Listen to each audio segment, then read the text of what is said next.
Assalamualaikum warahmatullahi wabarakatuh teman-teman semuanya. Kali ini kita akan menyaksikan debat ilmiah antara Guru Gembul dan Ustadz Muhammad Nuruddin. Jadi Ustadz Muhammad Nuruddin kecewa karena Guru Gembul tidak bicara sesuai dengan tema dan tidak menyesuaikan dan tidak ada sumber referensi yang jelas. Ya begitulah kalau ilmu comot-comot Google teman-teman semua, seperti itu. Mari kita lihat videonya teman-teman semua. Ilmiah itu apa? Memberikan kemanfaatan sebesar-besarnya buat manusia. Ya. Nah, pikirkan bagaimana caranya itu. Bukan berdebat soal zat Allah kayak gimana. Apakah Allah bisa dirasionalisasikan atau tidak. Nanti kalau misalkan tidak rasional, Anda nanti akidahnya akan... Ya. Jadi misalkan ya, metode ilmiah itu tidak hanya harus menggunakan empirisme, tapi empirisme hanya salah satu bagian dari metodologi ilmiah. Tapi bahkan setelah ada empirisme, rasionalisme disatukan oleh Immanuel Kant, dipertontonkan kemudian oleh Auguste Comte, kemudian ditentang lagi nanti oleh Nietzsche misalkan, kemudian nanti coba disatukan oleh Wilson dan lain sebagainya. Nah, itu dinamika seperti itu. Apakah itu tidak kurang ajar kalau misalkan itu disematkan objeknya adalah Allah Subhanahu wa taala? Saya tanya di sini kepada orang-orang. Jadi kita jangan fokus sama hal-hal yang semacam itu. Makanya udah beres ini saya mau ke Pak Mardigu ngobrol ini itu soal ekonomi negara. Itu jauh lebih penting. Dan ketika misalkan saya mengatakan ya, saya mengatakan Allah duduk di atas arasy. Gimana metodologi apa yang saya bisa gunakan untuk Allah duduk di atas arasy? Ya enggak, ya sudah saya berpasrah diri. Kan Islam itu berpasrah diri. Pasrah diri pada apa yang ditetapkan oleh Allah Subhanahu wa taala melalui Quran dan Sunnahnya. Kalau misalkan ada seperti itu ya sudah, sami'na wa ata'na, saya dengar dan saya taat, sudah selesai di situ aja. Tapi terkait masalah duniawi, terkait dengan masalah-masalah kehidupan dan sebagainya, maka sumpah saya akan berusaha sekuat tenaga untuk melakukan metodologi ilmiah untuk melakukan pembuktiannya. Saya menduga bahwa pikiran saya bahwa Allah tidak bisa diilmiahkan, bahwa akidah itu tidak bisa dirasionalisasikan, itu sebenarnya saya duga awalnya ya, itu adalah konsensus bersama yang semuanya sudah paham gitu. Cuman kok tiba-tiba ada diskusi. Cuman ya tadi itu kesalahpahamannya itu adalah beliau mengatakan bahwa akidah itu adalah kalam. Padahal kalam itu adalah teori tentang akidah, bukan akidahnya. Tapi ya nantilah. Yang intinya adalah gini. Mungkin ya dunia ini sedang terbalik. Jadi akhir zaman itu kan muncul Dajjal, dan Dajjal itu membolak-balik, yang hak jadi batil, yang batil jadi hak. Jadi ketika saya mengatakan Allah mustahil dijangkau oleh akal pikiran manusia, maka itu adalah kepercayaan kaum muslimin generasi awal. Tapi kemudian ketika itu digugat, saya nggak tahu kenapa bisa seperti itu. Apakah Islam seasing ini? Kita sepakati bahwa Allah Subhanahu wa taala dekati dengan sifat-sifatnya, dengan ciptaan-ciptaannya, dan kita taat kepada Allah Subhanahu wa taala, dan kita demi Allah tidak akan pernah meragukan tentang Allah Subhanahu wa taala. Tapi untuk menjadi tidak meragukan kepada Allah Subhanahu wa taala, tinggalkan metode ilmiah. Karena yang ilmiah itu gak benar. Terima kasih. Assalamualaikum warahmatullahi wabarakatuh. Baik, terima kasih Pak Guru Gembul. Wih, dua-duanya berapi-api ya tadi. Aduh. Tapi saya nggak pakai referensi. Gak ilmiah saya. Mungkin ada titik ilmiah, ada nanti.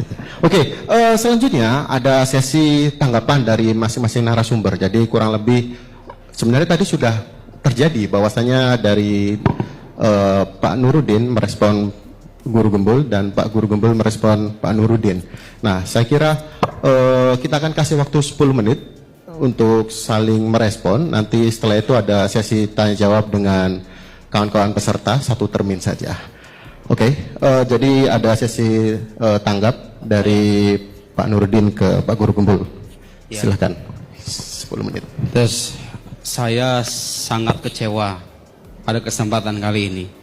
Kita berharap ada debat intelektual berbasis pada referensi dan argumentasi, tapi seperti Anda lihat, beliau tidak memaparkan satu referensi pun, baik dari tradisi kesarjanaan Islam maupun tradisi kesarjanaan Barat.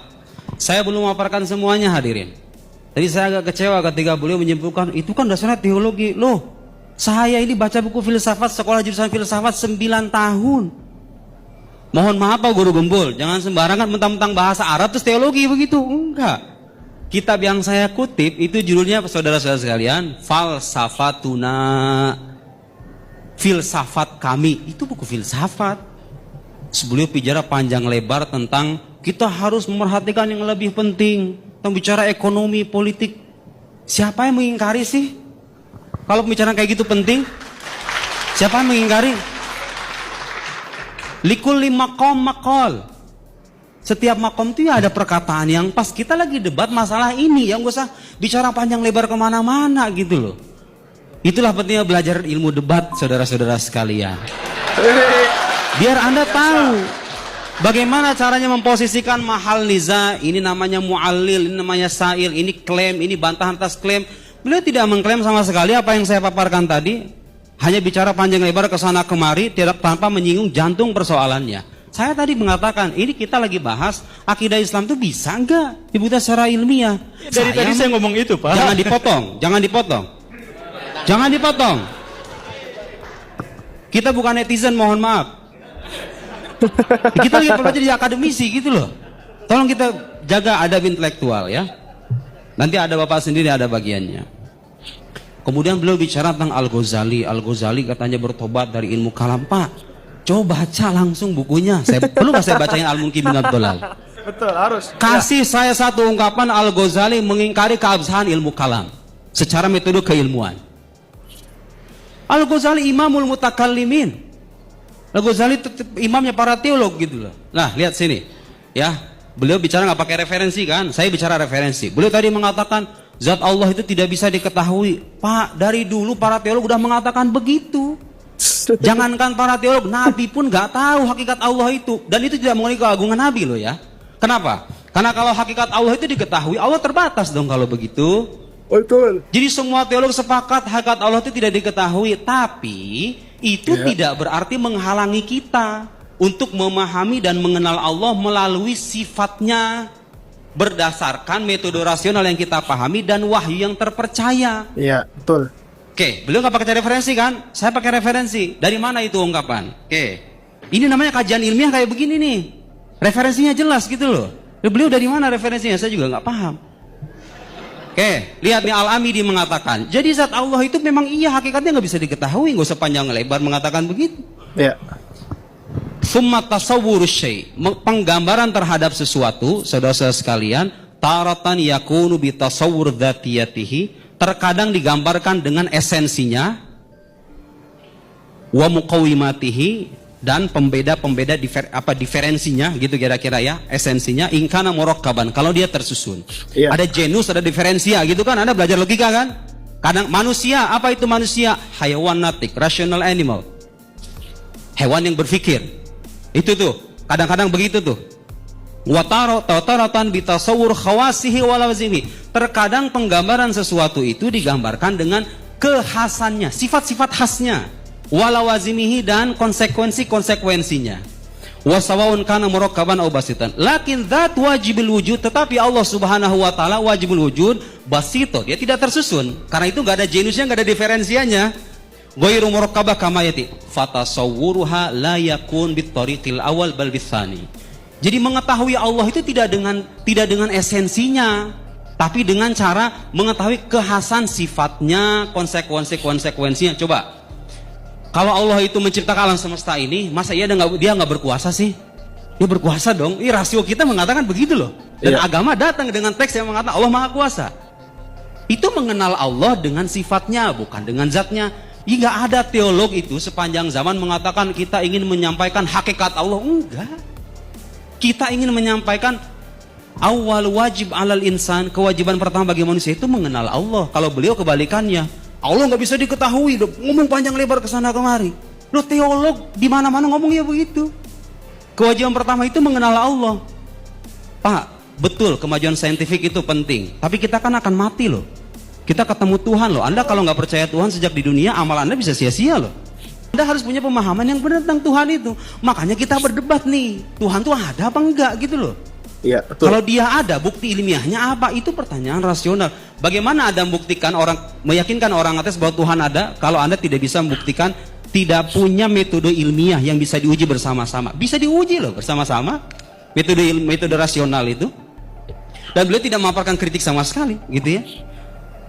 Nah, sekarang saya ingin mengatakan ungkapan Al-Ghazali yang Yang beliau katakan katanya bertobat dari ilmu kalam. Al-Ghazali itu bukan bertobat dari ilmu kalam, Pak. Beliau dalam pengalaman spiritualnya sampai pada kesimpulan bahwa keimanan para sufi itu level keimanan tertinggi gitu loh. Nggak menafikan bahwa para teologi itu punya manhaj yang sahih. Nanti saya bacakan mungkin minat dulu kalau saya punya waktu. Dibaca referensi aslinya gitu loh, jangan buku terjemahan. Langsung Pak, saya bacakan referensi aslinya nih. Mungkin minat dolal ya. Summa ini ibtada'tu bi ilmil kalam fahassaltuhu wa aqaltuhu wa tala'tu kutubal mutahaqqiqina minhum wa sannaftu fihi. Dia mengarang Al-Ghazali. Ma aradtu an usannifa fa sadaqtuhu ilman wafiyan bi maqsudihi. Ayo artinya apa itu Bang Gumbul? Tidak hafal. Iya, makanya jangan bicara akidah kalau belum baca referensinya. Gitu dong, ilmiahnya begitu dong. Di mana-mana kajian ilmiah itu harus baca dulu baru menghukumi. Betul Bukan sekali. ngomong dulu data belakangan, kebalik. Betul. Kita baca dulu referensinya gitu loh. Jadi beliau mengatakan ilmu kalam itu bisa memenuhi tujuannya, yaitu apa? Hifdz aqidati ahli sunnah, menjaga akidah ahli sunnah. Dan memang itu tujuan kita kok. Kita tidak sedang mengajak Anda untuk memahami hakikat Tuhan. Kita mengajak Anda untuk mengenal Tuhan berdasarkan ala hasab qadr taqwa basyari, ala hasab taqwa basyariah, berdasarkan kemampuan manusia dan referensi-referensi yang bertanggung jawab kesahihannya. Beliau tadi juga, saya menyayangkan ini. Coba yang teliti gitu, ketika presentator menyampaikan contoh itu diteliti contohnya seperti apa. Saya itu memberikan contoh Pak Gumbul tadi punya istri 4 itu. Jadi gini loh, dalam akidah itu ada sesuatu yang tidak ada secara indrawi, ada sesuatu yang mustahil ada secara akal gitu loh. Saya mengatakan, andaikan nih Pak Guru Gumbul punya istri 1, sekarang andaikan. Terus saya mengatakan, Guru Gumbul memiliki istri 4. Kan sekarang istrinya 1. Itu nggak ada kan, fakta itu nggak ada kan di alam indrawi, tapi itu mungkin secara akal gitu loh. Itu beda tuh ungkapan itu dengan ungkapan Guru Gumbul hidup sekaligus 6 tidak kilo. hidup. 6 kilo. Yang Buat satu video, saya katakan ini tidak ada secara indrawi, tapi mungkin secara akli, secara akal. Yang satu lagi yang mengatakan Guru Gumbul hidup tidak hidup, itu mustahil secara rasional. Gitu loh. Contoh saya itu boleh memsimplifikasi gitu kan. Nah, maksud saya mencontohkan itu apa? Metode indrawi itu tidak akan bisa memastikan kemustahilan dua proposisi itu. Betul banget. Maaf, tidak akan bisa membedakan dua macam proposisi semacam itu. Yang mungkin secara akal tapi tidak ada secara indrawi, dengan mustahil secara akal tidak akan pernah ada gitu loh. Gitu ya. Jadi pertanyaan saya dan mohon dijawab sama Pak Gembul. Intinya itu, Anda mengakui nggak pengetahuan rasional sebagai pengetahuan ilmiah? Kalau Anda mengakui, dan pastinya mengakui, karena ketika dia mengatakan pengetahuan rasional misalnya tidak ilmiah, Anda harus menggunakan rasio loh untuk membuktikan itu. Anda harus menggunakan pengetahuan rasional loh untuk sampai pada kesimpulan pengetahuan rasional tidak ilmiah. Mau tidak mau kan, akan dipaksa pada akhirnya. Kalau Anda mengakui pengetahuan rasional sebagai pengetahuan ilmiah, dan akidah Islam itu punya dasar-dasar rasional, ya berarti kalau begitu ilmiah dong dasar-dasar keyakinan kita itu, gitu ya. Jadi mohon maaf, kita jangan digeret ke pembahasan-pembahasan yang sifatnya sampingan dan tidak terkait dengan tema utama. Saya kutip lagi buku filsafat ya. 1 menit. Baik, 1 menit. Nih. Saya harus membaca buku teologi lagi. Saya kutip Sarjana Barat. Beliau kan tadi bicara panjang lebar kemana-mana bahwa ngapain kita bicara Tuhan? Tuhan tuh haram didekati loh. Teologi itu selama berabad-abad bikin karangan kita ribuan jilid itu ngapain itu? Mereka tahu Allah laisa kamitslihi syai'. Allah tidak ada yang setara dengannya. Tapi itu tidak menghalangi kita untuk memahami dan mengetahui mengenal Allah berdasarkan petunjuk hukum-hukum rasional bersifat pasti dan wahyu yang terpercaya. Terpercaya loh ya, bukan hanya diklaim sebagai wahyu. Lihat, John Lennox punya buku namanya God's Undertaker. Saya bacakan teksnya. Ini kritik atas orang-orang ateis yang mengatakan kalau kita percaya Tuhan itu seolah kita menafikan pentingnya sains. The notion that belief in creator God who create and who upholds the universe would bring science to an end is frankly fallacious. Jadi meyakini Tuhan ada dan itu bisa menghentikan sains, itu falasi itu. Itu logika cacat itu. Emang tahu nggak kenapa katanya? Believing that the engine of the car had been designed by Mr. Ford would not stop anybody from investigating scientifically how the engine work it. Jadi meyakini bahwa sebuah mobil itu, mesin mobil itu didesain oleh seseorang namanya Ford. Anda percaya nih bahwa desainer mobil ini namanya Ford. Itu nggak menghalangi orang untuk meneliti komponen mobil itu sendiri gitu loh. Jadi kalau Anda percaya Tuhan, itu nggak akan menghalangi Anda untuk menjadi saintis sejati. Betul. Karena Tuhan itu adalah sebab utama di balik keterlahiran alam semesta ini. Nah, keyakinan itu nggak menghalangi kita untuk meneliti alam. Jadi kalau Anda percaya mobil Toyota dibuat oleh si fulan, apakah itu artinya Anda berhenti jadi seorang bengkel, jadi seorang tukang bengkel? Ya nggak usah gitu loh. Jalan sains jalan, akidah jalan, tapi Anda harus buktikan. Karena di luar sana ada orang-orang yang menolak akidah semacam ini. Bagaimana cara membuktikannya kalau nggak punya sandaran rasional?